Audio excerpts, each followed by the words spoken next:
Hey cosplayers, I'm Skylar Osler, and in today's apprenticeship, I'll be teaching you how to make Han Solo's DL-44 heavy blaster from the Star Wars saga, using PVC pipe, an off-the-shelf thermoplastic, and a $3 airsoft gun. Stay tuned to the end to find out how you can win this blaster. Pew pew pew pew! Pew pew pew pew pew! Are you ready to learn how to make Han Solo's blaster? Let's get started. To begin, soften and roll out 1 cup of Polyplastics moldable plastic onto a cookie sheet. Then take a 9-inch or 22.86 centimeter length of PVC pipe. Cut a line through one side. Heat it and flatten it. Next, I've made a template that makes this build super easy to complete, and you can get it for only $2 by following the link in the description. Download, print, and cut out the template pieces. Trace I, E, F, A, and N onto the flattened PVC pipe on what used to be the interior of the pipe, and trace J, H, C, L, M, N, and K onto the rolled out plastic sheet. You can pause the video here for the lengths you will need to cut of the skewer sticks and the PVC pipe for O, P, Q, and R to move forward. Gently heat the flat PVC, not too much or it'll revert to a cylinder, and cut out the pieces.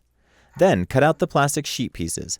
Before cutting out the letter J, here's a trick to mark and drill your holes. Let's finish a couple of our PVC pieces. Roughly cut out the square inside letter E. Then sand it down smooth and rounded. Then drill the hole based on the template markings. Do the same with drilling the holes on the F piece. Then trace the G piece from the template onto the front of the F piece. Make your mark on the O piece like this. O and P will work in a co-op to make the base of the scope.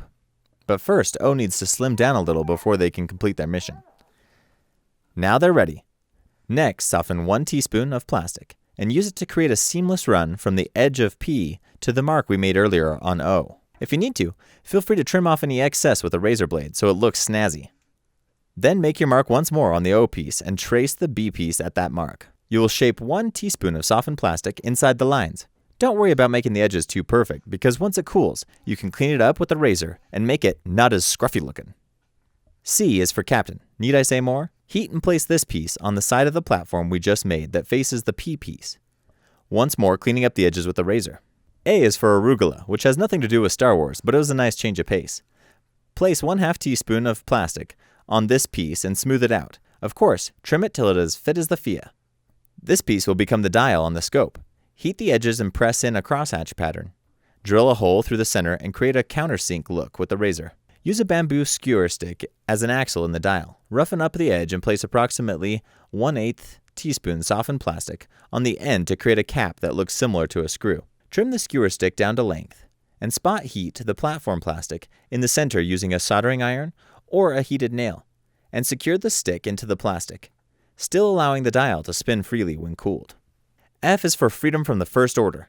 With 1 teaspoon of plastic, splitting it evenly, place it on either side of the F piece in a roughly circular shape, making sure to press it into the holes, helping adhesion. Then place 1 teaspoon of plastic onto the opposite side of the F piece, where we trace the G rectangle. Shape it like an upside-down trapezoid, and don't worry about the edges because you can trim those up until they're as cute as a bantha. Once you've got the shape Wookieing, I recommend rubbing it down with some Vaseline or generic brand petroleum jelly and placing it in the freezer. It should feel right at home going from hot to cold, seeing as how most of the Star Wars saga takes place in a desert or snow planet. The real reason no one could find Luke was he just wanted to get away to an island and hang out in a normal climate for a change. Pull your F piece from the freezer and place 1 teaspoon of the good stuff on the trapezoid, covering it like a shell but leaving the ends open so that after it cools, you can clean it up and it can slide off. This piece will attach to the back of the E piece. I'd recommend using a piece of scrap plastic sheet to heat and spread thinly on the back in order to attach the slider piece so as not to deform the slider shape. I used number 8 1/2-inch hex head screws. You can use what you would like. I should have used a Phillips head option, but as I always say, hindsight is 2015. I used a Double Eagle brand Spring M32 Airsoft Gun, which is a 1:1 scale mimic of the Mauser C96, which was the base of the original prop. The F piece will go on the right side of the gun, centered above the trigger. Heat the plastic with the screws in it, and adhere it to the gun, making sure to leave the magazine clip release mildly accessible. D is for Darth Bad Guy. Trace the shape onto wax paper. Using a 1/2 teaspoon of plastic each, make 3 rounded knobs and press the screws into the center of them. You can reheat the edges and press in a textured cross-hatch pattern. And on the top, press in a small circle to match the original prop. One of them should have a larger circle than the other two. These knobs will screw into the threaded plastic you created earlier on the F piece and the E piece. Next up, the scope mount. Take a small piece of some generic fabric and wrap it around a scrap piece of 1/2 inch PVC pipe. Make sure it is scrap. Absolutely do not use your scope piece for this. Heat up K for Kylo so that it wraps completely around the pipe and fabric seamlessly and tightly. Then, as before, let's make sure to clean it up nice with a razor so that it is ship shape and barbell fashion. Now attach the E piece. Remember that it is not centered on the pipe, but it runs flush with the back side of the pipe as it comes down. Now, using a 1/4 teaspoon of plastic for each, create the 4 mount nubs that are used to screw the mount together. They should each be about 1/2 inch tall. Once cooled, pre-drill each and drive the screws in and out to thread the plastic.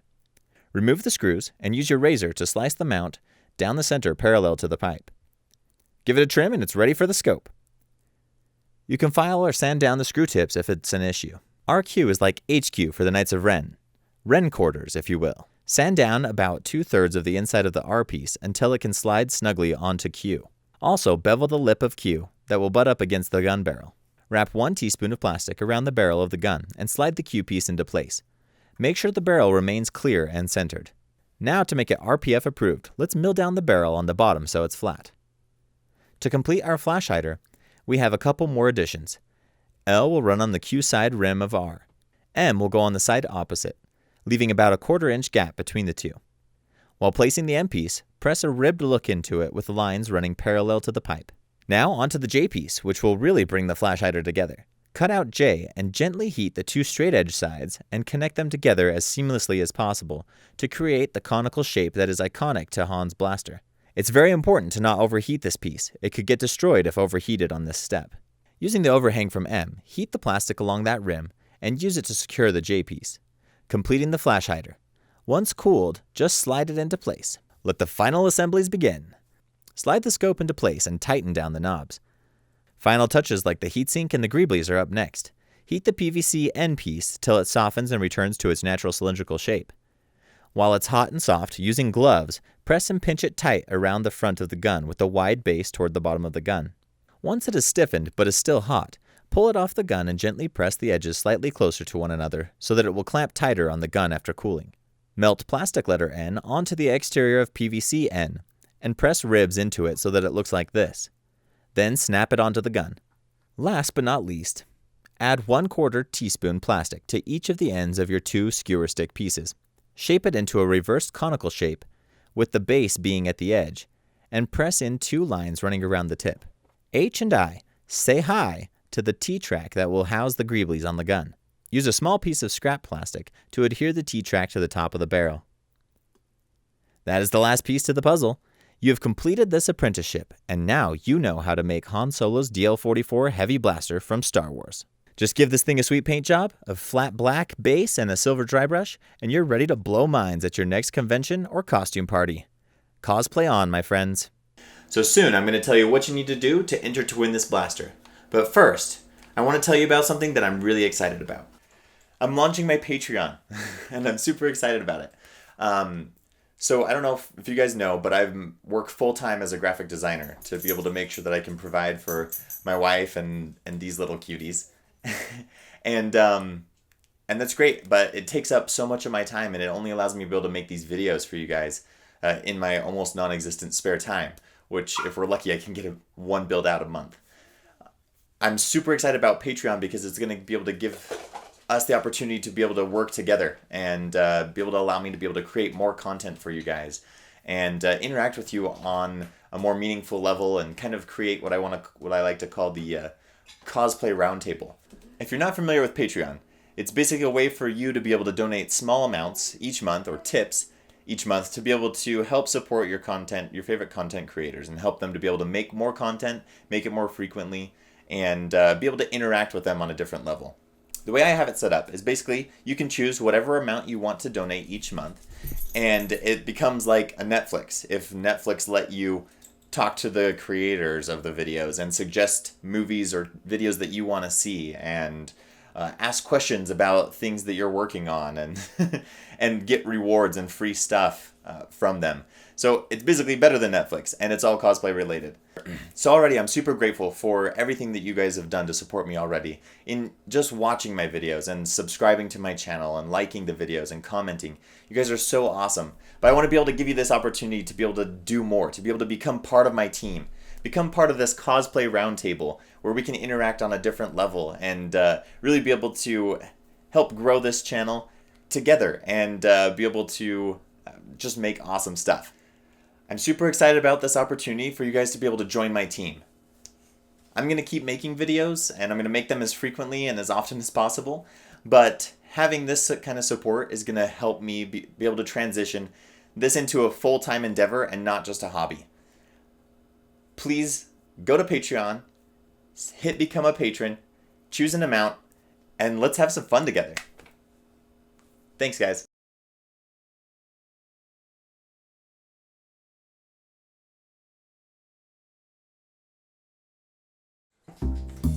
Alright, here we go. If you want to win this blaster, here's what you gotta do.